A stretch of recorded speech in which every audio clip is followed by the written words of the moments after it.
work out some of the kinks here. This is the world that we live in, and we're trying to constantly pivot. So thank you for your grace in that. This is our second session of the day for the first day of the Sent seminar. We are very happy and excited to have you join us. I'm very grateful for Reverend Dr. Ken Crawford and Darren Dezengotita. Is that correct? Okay. We're very grateful for your presence here and your time and your generosity of spirit. And so I'll turn the mic over to you all, and we'll leave a few minutes for questions at the end of your presentation, and just for some quick announcements, but I will hand it off to you. Fantastic. So Amanda, if you haven't done so yet, you'll make us hosts again so that we can screen share.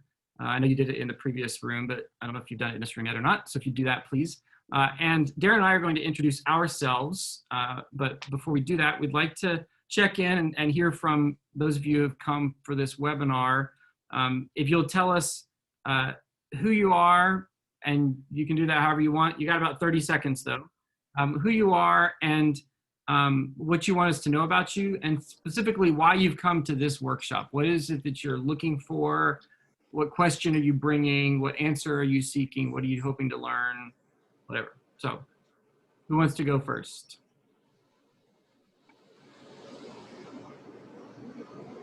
Leslie, do you want to go first? Let's name somebody. Yeah. Yeah, we had Menagerie and she just ducked out.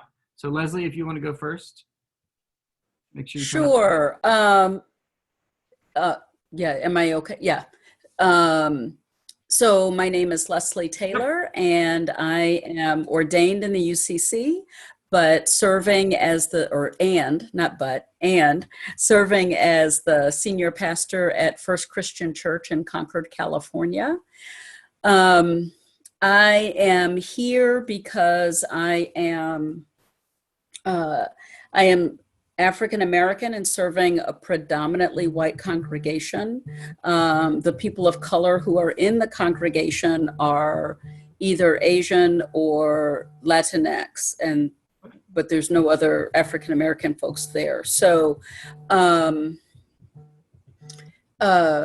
so a part of what I'm doing this class and the reconciliation class at the same time. So I'm here in part because of the work that we're doing with our Epiphany ministries and working in the community and wanting to blend both anti-racism work and social entrepreneur work with the work that we're doing in the community.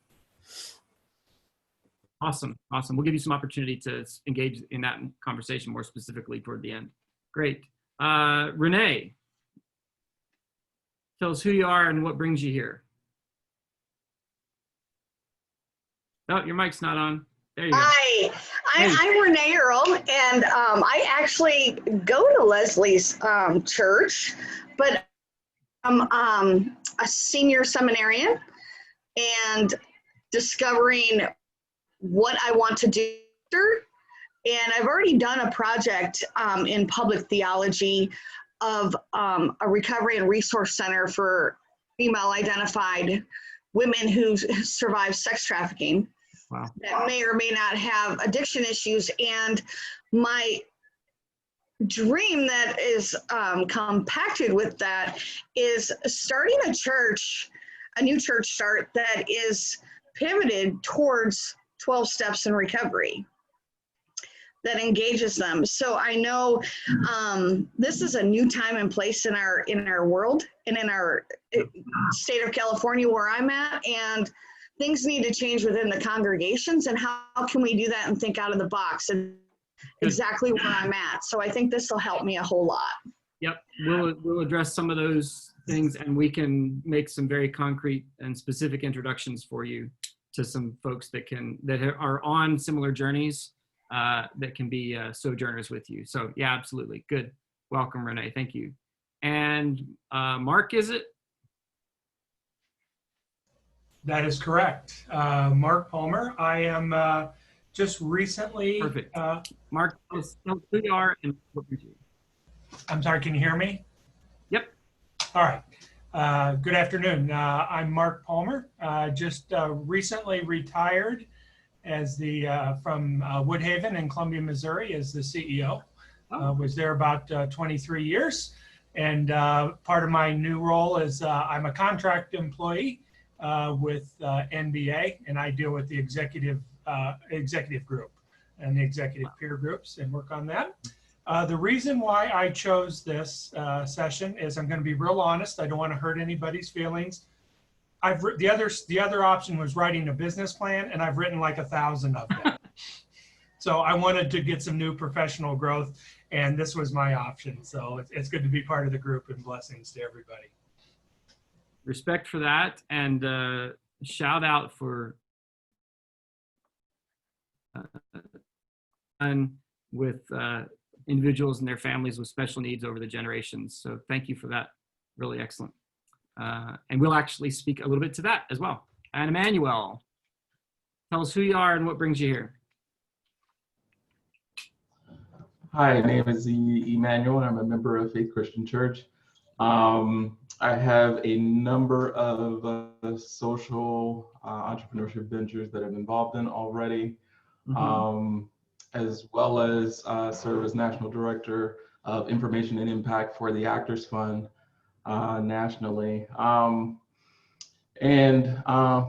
of the reason why I'm here is similar to what Mark Palmer is saying, is that I've done a lot of business plans, but the other part really had to do with the title, given where we are in the world, and being able to hear perspectives on how congregations are pivoting, especially as I work with the senior pastor here at Faith Christian Church. We do a lot of work with at-risk, both youth, seniors, homeless people here in the community. We're in South Central Los Angeles. And so how people are pivoting in this time, how the church is pivoting in this time, what people's thoughts are, I thought that was all interesting, or at least that's what I discerned from the title. Fantastic. Thank you. We're glad that you were here. Our bios are in Blackboard, so you can read those. We're not going to take time to introduce ourselves beyond that, other than to say, Darren and I have been doing social entrepreneurship work in the context of ministry, both inside congregations and outside of congregations, with half a dozen different organizations directly and dozens indirectly for the last 7 years.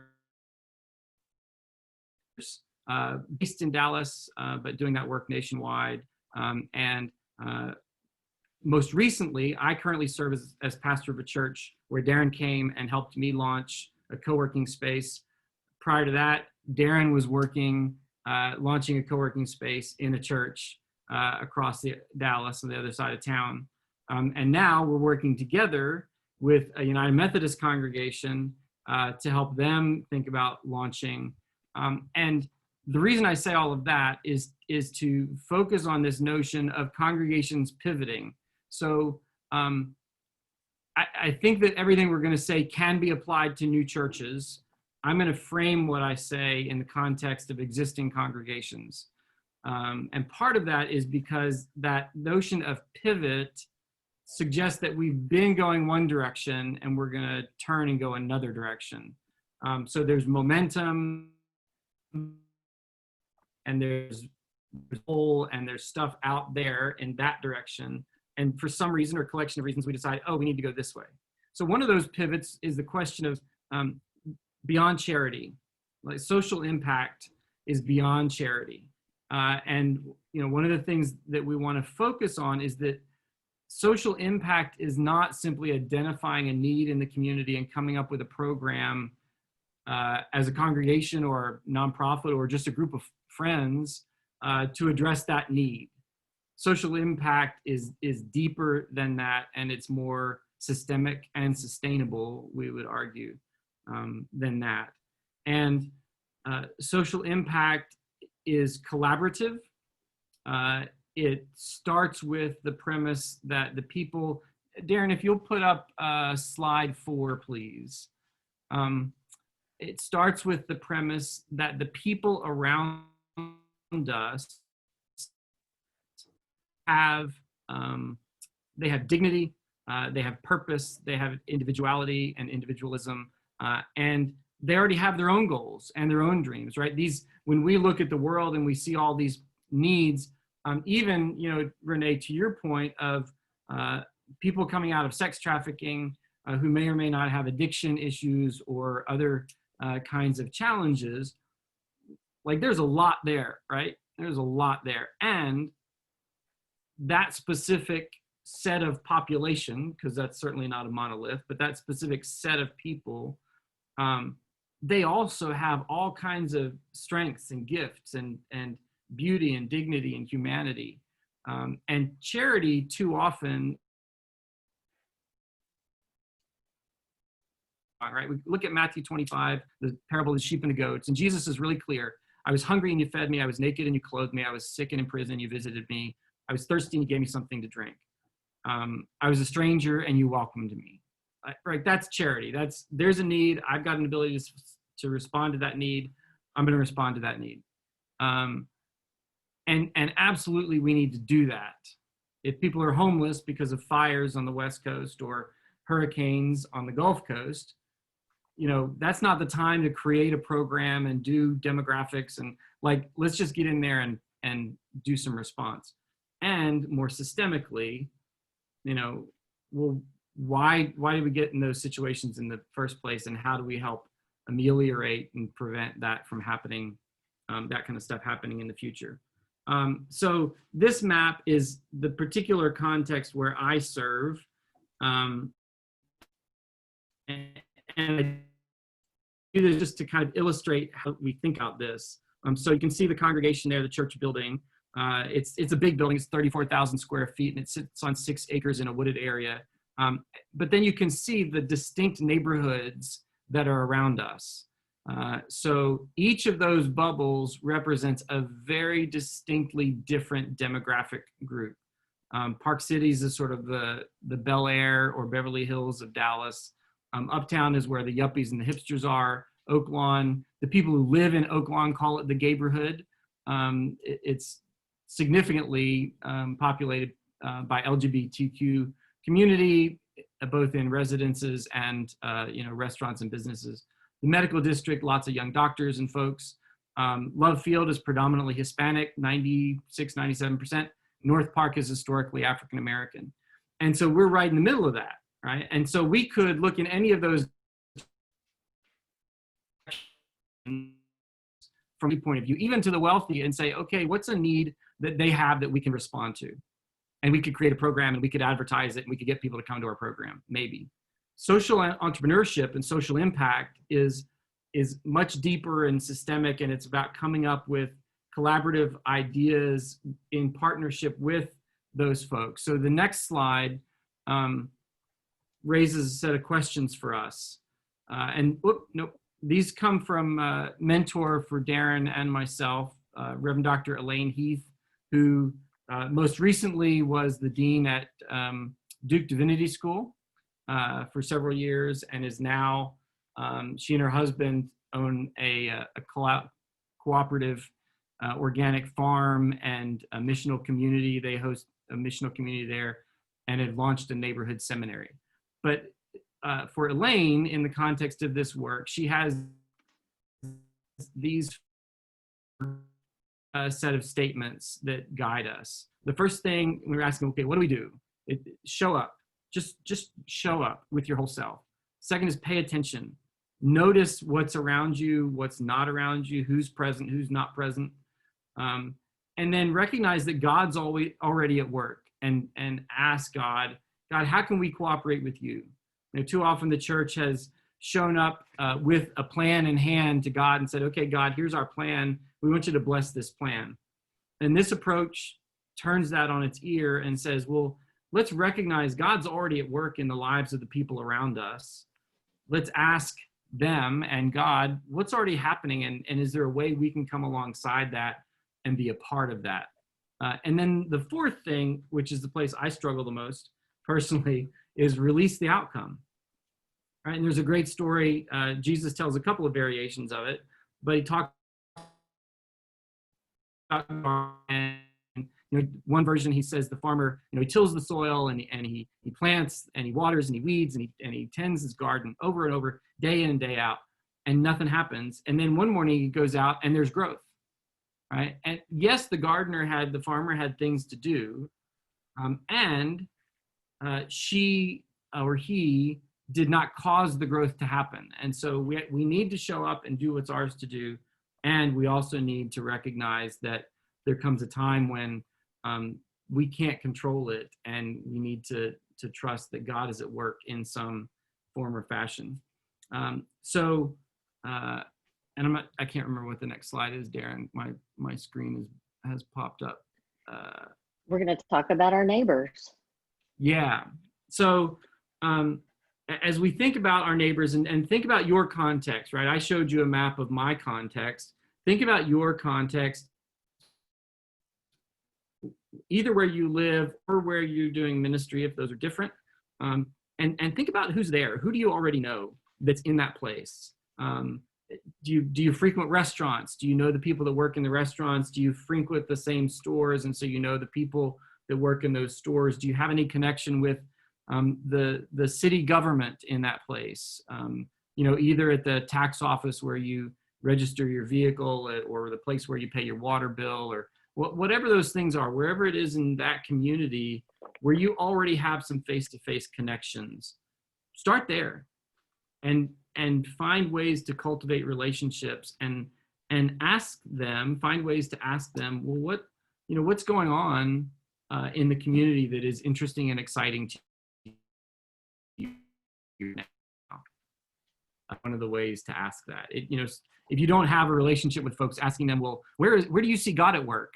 That kind of youth group question may freak some people out if there's not a context and relationship already. But getting to know our neighbors, and if you have a team of folks, and if you don't, then you're going to build a team of folks at some point. Getting to know who's on your team. So some assessment tools, and I should have said this at the outset. Also in Blackboard, there's a handout that has variations of this information there for you that you can access. So Strength Finders is a really useful tool, and it helps identify the things, not skills. I'm good at Microsoft Word and Excel.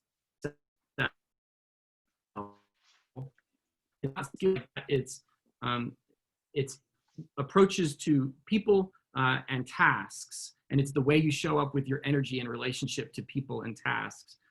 And there are 34 different strengths, and it's one of the things that's important is recognizing where you're most effective. Those strengths help you identify where you're going to get the most from your efforts, and where you could spin your wheels, for months and not accomplish anything, or where you're unmotivated to do something. And so those places where you don't show up with strengths, Paul talks about the body of Christ and all the different gifts. It's a similar idea. You need to find people that complement their strengths, complement your strengths. And there are other assessment tools. Another one actually comes out of Saddleback Church, Rick Warren, 25 or 30 years ago, and it's called SHAPE. You can still find it on the internet, and it's spiritual gifts, it's passions, or heart is the H, it's aptitudes or abilities, it's personality, and it's life experiences. And so all of those together help you identify, well, where am I going to be most effective? What are the things where I really need to be pouring my life energy? The next thing I want to identify, and I don't know, I'm hoping this comes up somewhere else in the event. I didn't see it listed in anybody else's material, but asset-based community development, ABCD, asset-based community development. And again, on the handout, the last page, there are several links that will take you to organizations that can help you learn more about this. And this, again, is this strength-based approach. It's this notion that the community you want to engage, they've got assets, they've got strengths, they've got abilities, and they have dreams. And so the thing for us to do then, if we notice that there is a difference in bringing their strengths to bear on those dreams and catalyzing that. If the community seems stuck or stagnated in the ability to do that, then we can show up as a catalyst and ask coaching questions and ask people about their dreams and ask people. One of the ways that some folks do this, Mike Mathers and Diamond Hargis, the way they do it is to say, to ask, what's one thing that you do well enough that you could teach other people how to do it? And what's something that you would like to learn how to do that you've always wanted to learn how to do? And you kind of survey your community, and out of that emerge all of these abilities that people have that they're already interested in wanting to share with other folks. And you'll find oftentimes that most of the things that you had already identified you needed, somehow those come. So rather than sitting in a room like this group and saying, okay, we're gonna serve a particular neighborhood, we're gonna go to Renee's community and we're gonna come up with a program to serve Renee's community. This asset-based community development and strength finders and other tools help us to get to know the folks in that community, and we show up and they become, organically emerges out of the conversations with the community what it is they want. And then our job is to say, okay, well, is there a way we can bring our resources and our abilities to join into that? And they may say, no, we've got this, we don't want to help people presumptively, we don't want to presume that people need our help if they don't feel like they need it or want it. So it's important to think about those things. What are your passion causes? We heard, again, Renee kind of allude to some of the things that are on her heart and mind right now. And again, just continuing to listen. So part of the pivot in terms of congregations, we've done this now formally in our third congregation working on. And when a congregation has been going in one direction and thinking about its life together in a particular way for a long time, and then suddenly, or it feels suddenly anyway, somebody shows up or a small group of people say, you know what, we want to be entrepreneurial. We want to engage the community in a new way, and there's going to be a new business model that's associated with that. That's so unfamiliar to traditional church folks that there's a potential for a lot of resistance. And so as much as possible, as often as possible, and as humbly as possible, it's important to meet with those folks as well, to do the asset-based community development inside the church as well, and do listening conversations with them, and really get down underneath and try to find out, well, what if these people want to be involved? What are some ways the people in the congregation, what are some ways that they can bring their strengths and their gifts and their abilities? And it may be that initially their response is, and we found this, they're like, yeah, this doesn't interest me, I don't want to be involved. And so Darren might take a moment to talk about Bill at the current church where we're working, who said, Bill's in his late 70s or early 80s, business guy, and he was like, yeah, I don't really want to be involved in this, but there's a particular passion project that maybe might be the hook to get Bill. And Bill is an influencer in his congregation, and so if we can get him hooked, then he'll bring scores of other people along for the ride. Darren, you want to talk about Bill real quick? Sure. So Bill would be one of the things that we do when we begin to work with congregations that we're hoping to help with a pivot for social impact is to look at, again, showing up, paying attention, what's already happening there. And in this particular congregation that we're working with right now, in our deep listening, we kept hearing folks talking about veterans and different projects that they were doing with veterans. And it turns out they have 68 veterans as members of their congregation. Well, that sparks in our mind that, oh my gosh, that's a tremendous opportunity for engagement.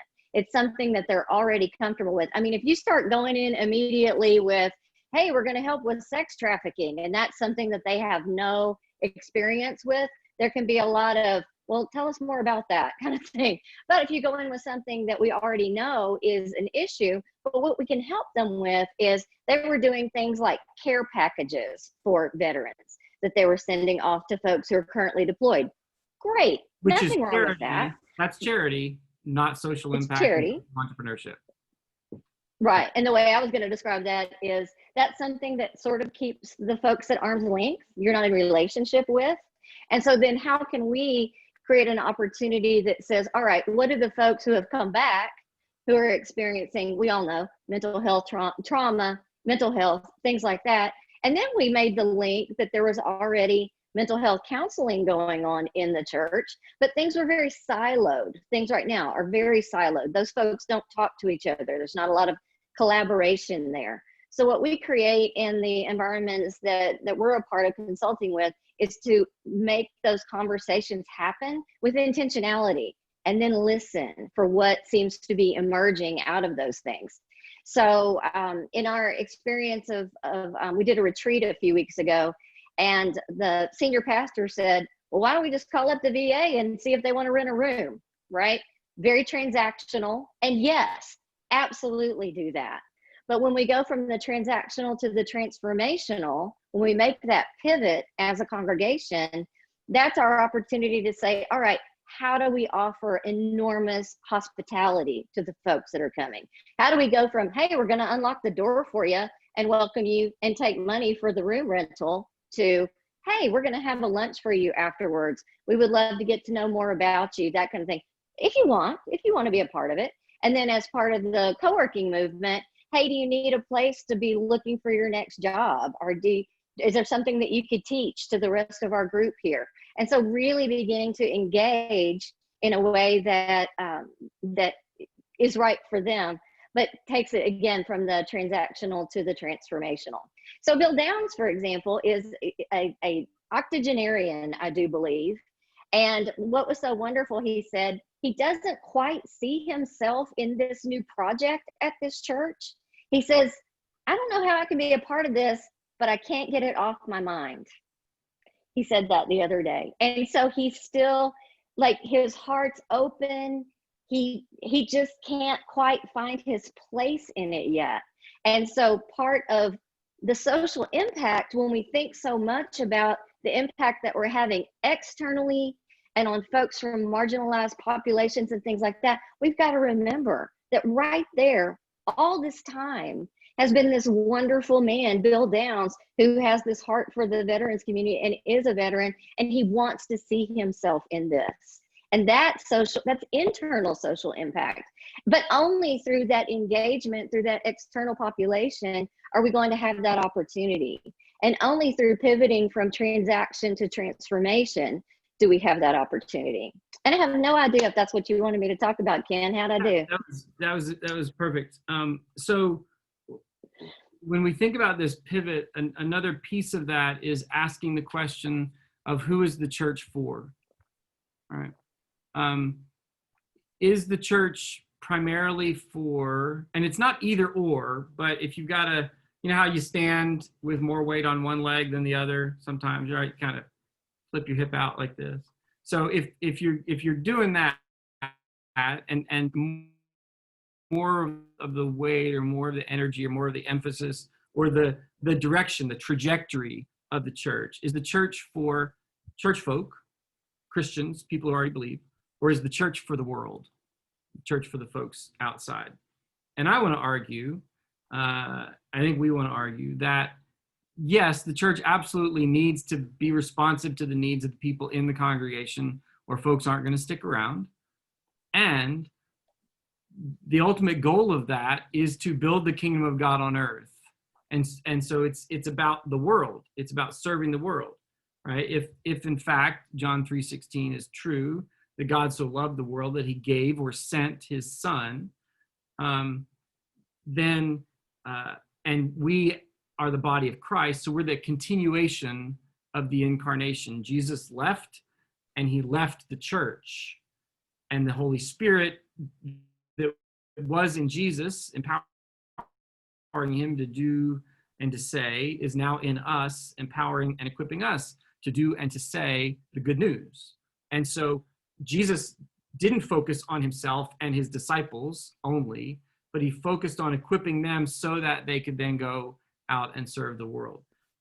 And part of the pivot, and this is the hard work of pivoting, churches pivoting for social impact, is that institutional work, that family systems work, that dynamic work, which is not unlike the reconciliation and anti-racism work that needs to be done, right? Is to change the systems and structures and to find ways to do that don't demonize, right? There are ways for us to claim that we can do better, I can do better, without demonizing myself.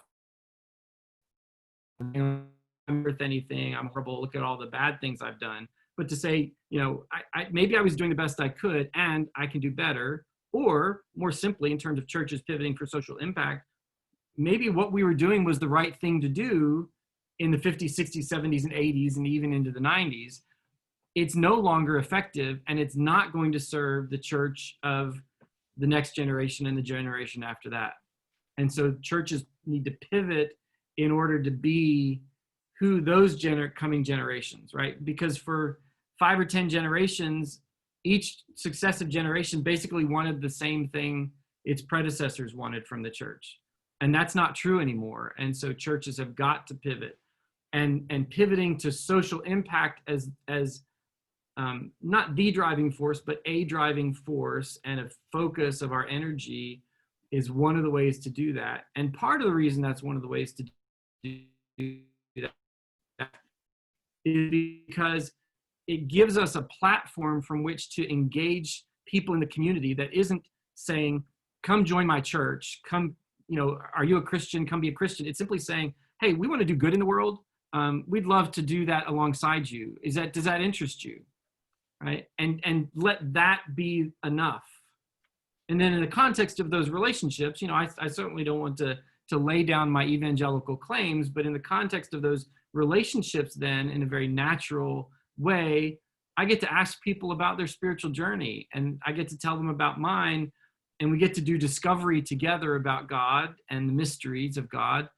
And we leave it up to the Holy Spirit, right? Show up, pay attention, cooperate with God, and then release the outcome. And so that gives us then an opportunity to do that. You're going to get, it's not there now, but after this session, it'll be there. There's more extensive notes about this. We realize we're trying to cover a lot of ground in an hour. So one of the things I would just note in that is that we need to be aware of the resistance to change and our own resistance to resistance, right? So if the people around me in the church, I'm trying to lead them to pivot and they're resistant to change, guess what stirs in me? Self-righteousness and frustration and anger that they're not willing to change because God's given me this vision and by golly, I know this is right. And I know God wants us to be anti-racist and pro-reconciliation, and doggone it, these people, they need to get on the right side of God. Well, yeah, there may be some truth mixed up in all of that. And, relating to people with self-righteousness usually is not helpful. And so recognizing our own internal resistance to the resistance of others and acting in humility. What does God want me to learn in that? Thomas Merton is a great, great teacher, from a generation before who can help us to think about some of that as well.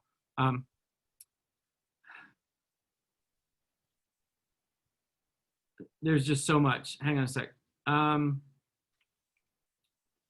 going to jump in with a question that we've had, which will help us pivot a little bit. Leslie, thank you for your question of how do we know what the generations want, easy question. And my magic answer is, the answer. The answer is relationships, authentic relationships. Now, do relationships happen with a donut in one hand, a cup of coffee in the other hand for 10 minutes after worship on Sunday?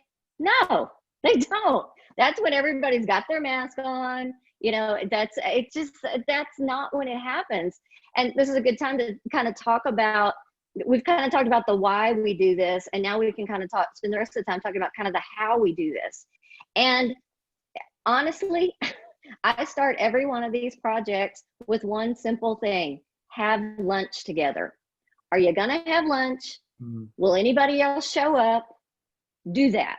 Keep it simple, keep it brown bag. My favorite is to do a good old potluck, because heck, I'm a cradle Methodist, we're really good at that. But keep it simple. In fact, at one point when my potlucks got too fancy, I went and got a loaf of white bread, left it in the bag, got a jar of peanut butter, left the knife in the peanut butter, and opened a jar of Welch's grape jelly. It may have been off-brand grape jelly.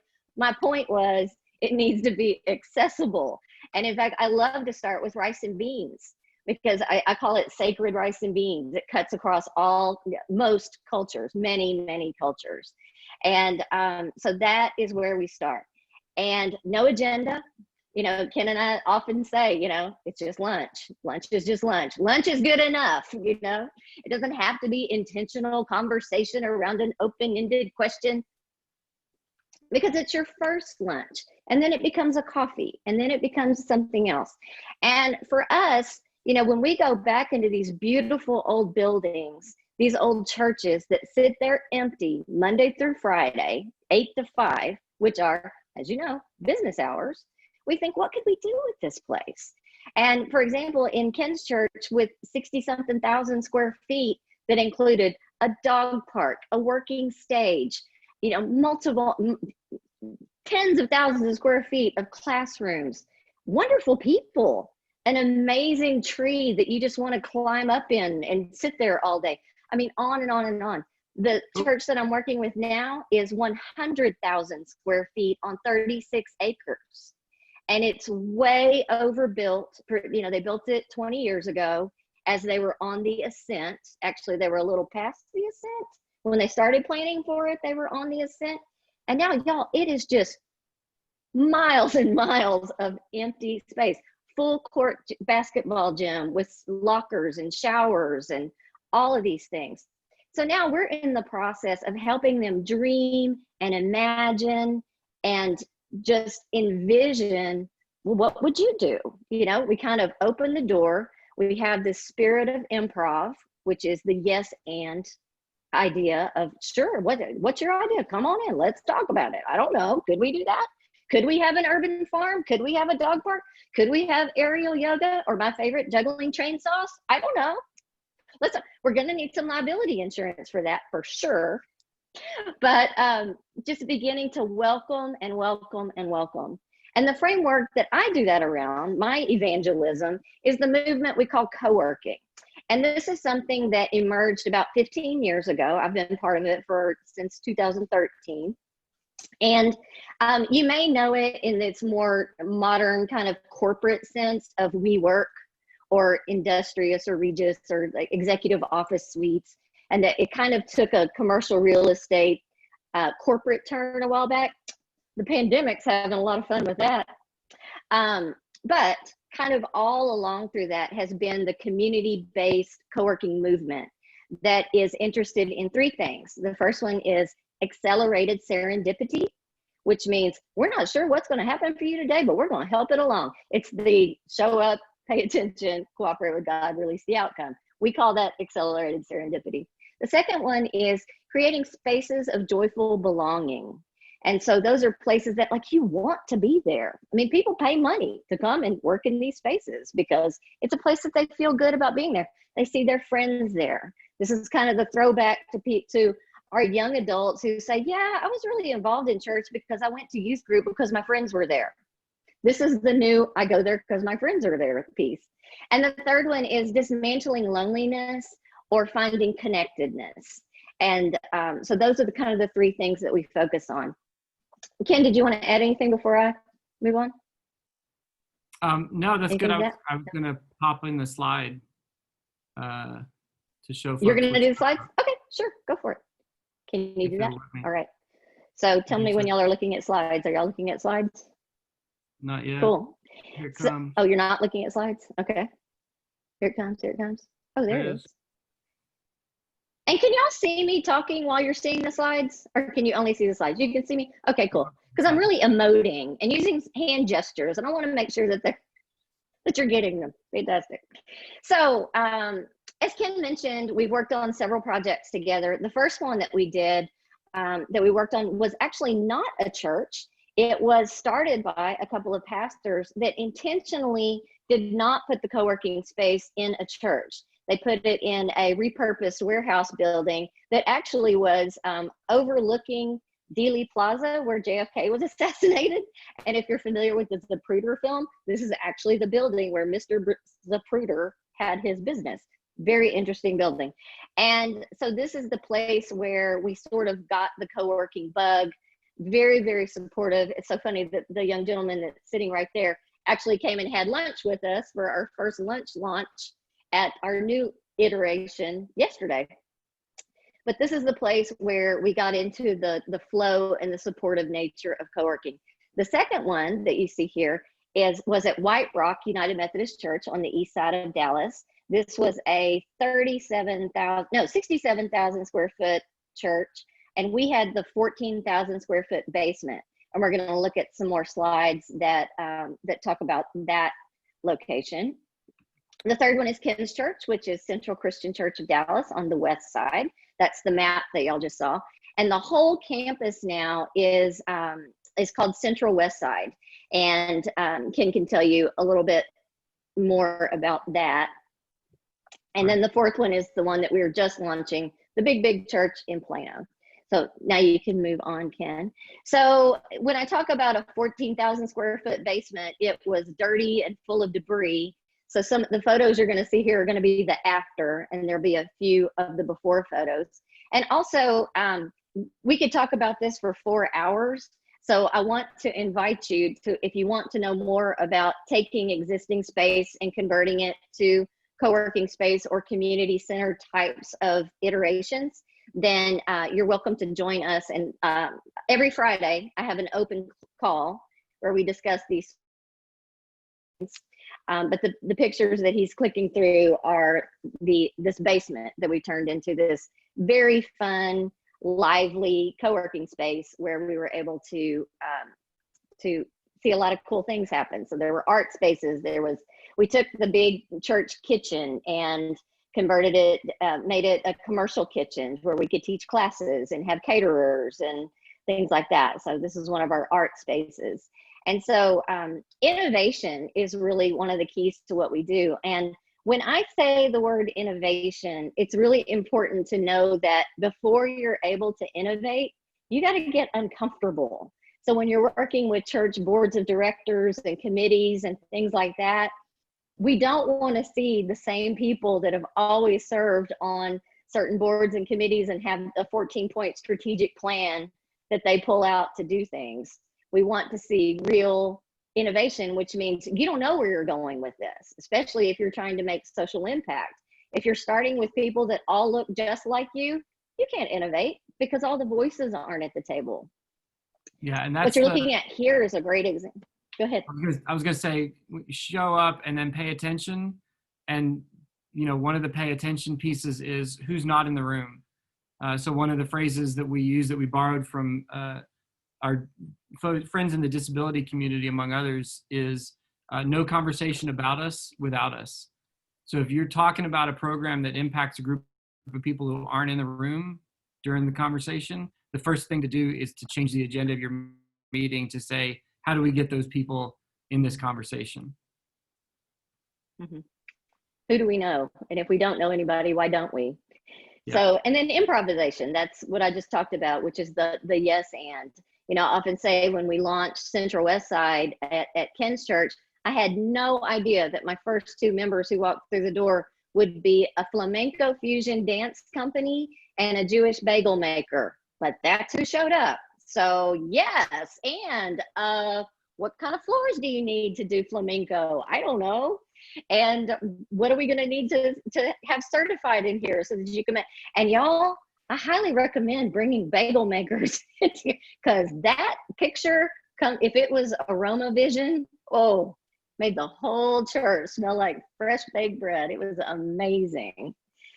What's our next slide here? We have, oh, so we're ready. I hit it on 350, Ken. There we go for questions. So we can stop screen sharing. Yep. You got it? So there we go.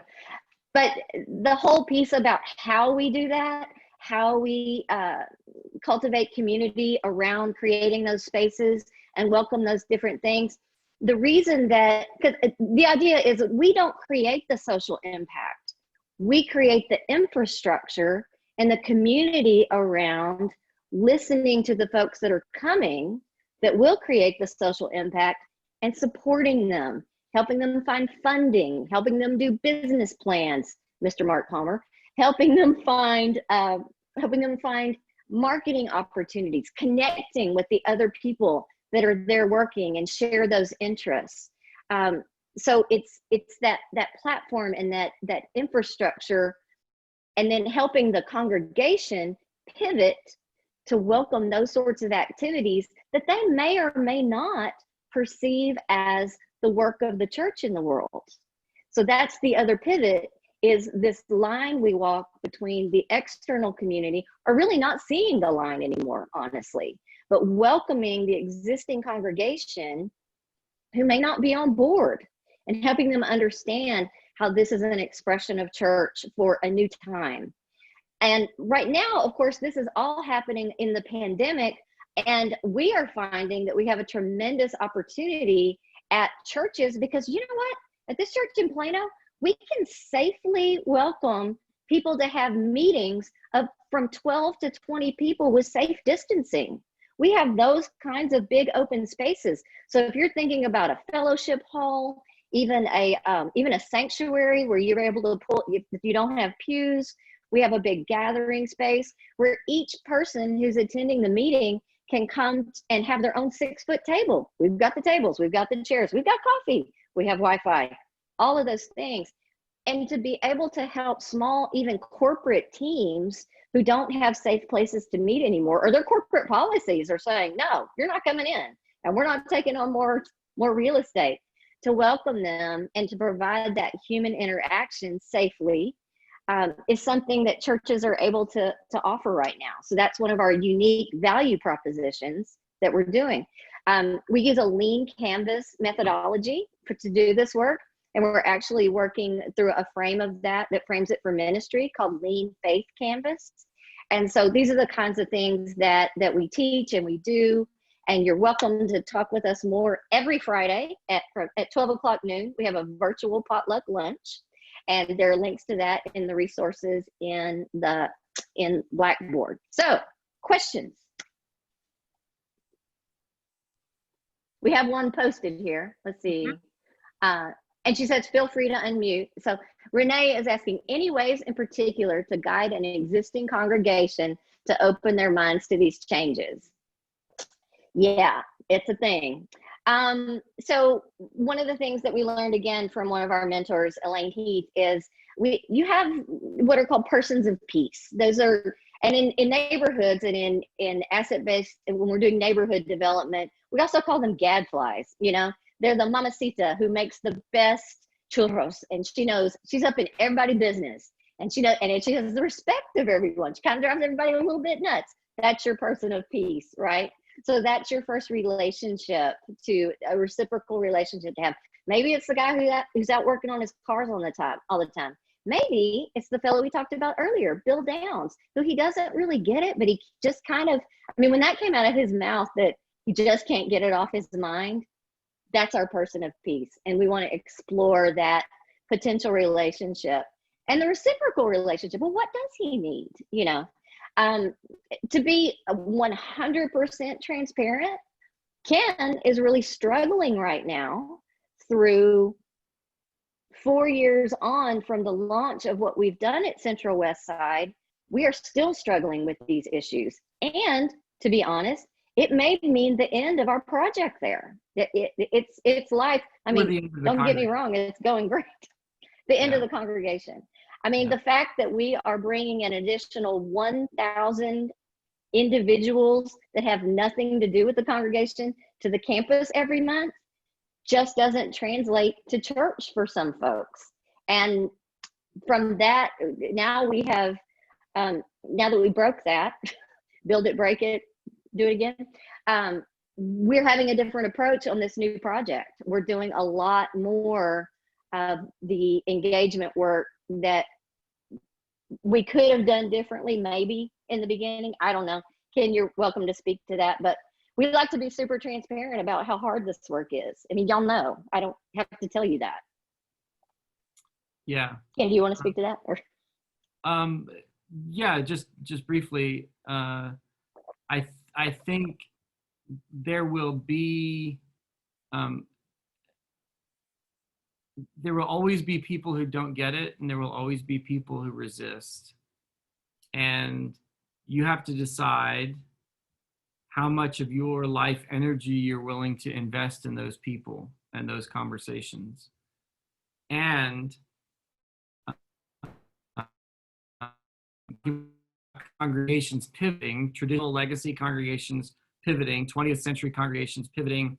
You know, Jesus, you know, was so annoying, just so annoying. You know, with these parables, there's like, all right, enough already. The new wine in the old wineskins, right? That's the conversation we're having. Is the 21st century is all about new wine. The gospel hasn't changed. It's just a fresh vintage, and it needs new wineskins. And churches are bursting all over the country, including Central Christian Church of Dallas, because they can't figure out how to hold the new wine. And Jesus said it was going to happen, and he said, you know what? Just go sew up some new wineskins. So, you know, Renee, to your point about new church planting, right? That's another group and another conversation, and I'm part of that conversation as well, and it's close to my heart. I would say, yeah, absolutely. And the strategy and the mindset, most of what we've talked about is still the same. The folks outside, the unchurched folks that you're going to meet out in the community, the de-churched and the never been churched and the whatever, they won't see this as church either, right? If you're able to do, and the miracle of grace for me about doing this, about a church institution doing social impact work, social entrepreneurship, is that it gives us an opportunity, it earns us the right to be in meaningful relationship with people as people of faith. Like, I'm an open and transparent person of faith. Nobody mistakes that. And we had a collaborator and co-conspirator of ours who grew up Catholic, went to Catholic school, and left as soon as she turned 17. And she's been a Hare Krishna ever since. And she's one of the most beautiful and deeply spiritual people that I know. She's so devout. And she's now on our church staff. She's still a Hare Krishna. She loves Jesus, don't get me wrong, but she would not call herself a Christian. And she said to our staff when she was introducing herself that it was coming onto our campus and being involved in all of this work, this social impact work, that enabled her to heal from trauma that's 40 years old. She's been just carrying that trauma from the church for 40 years and just coming onto our campus and just being loved and being welcomed just as she is, with no expectation or no force or no coercion. That trauma is being healed. And if that's not the work of Jesus Christ in the world, I have no idea what it is, and I don't want to be a part of it. So, like, it's amazing and it's miraculous, and it is not for the faint of heart. I want to lift up a couple of things as our time's about up. I put a note in the comments, and if you don't know, if you can save the chat. So down in the very bottom corner, there's the 3 dots, the ellipsis. If you click on that, it says save chat. So you can save it to your computer, so you'll have all that. Jim Harrington, who's doing another session during this event, he is best in the nation in writing and doing and teaching, leading congregational change. So absolutely get his books, learn from him, sit at his feet. Renee, Reverend Dr. Irie Session at The Gathering is a great contact person in terms of conversations about human trafficking. And in Houston, look up Mercy Street Church in Houston, Texas. It is a church that was started by and for recovering addicts. And they have multiple sites now, started in a Methodist congregation down there. So Mercy Street, I can introduce you personally to some of those folks if you want, but those are two things. Emmanuel, did you say you're involved with Actors? Did I hear that correctly? The Actors Fund? Is that Actors, or did I misunderstand? It is all people in entertainment, but primarily actors, yeah. Okay. Okay, so I don't know, are you engaging actively in missional social enterprise with them currently? The Actors Fund overall handles social services for them, mental health for them, and a number of services, housing. I can put the link to the organization in the chat. That would be great.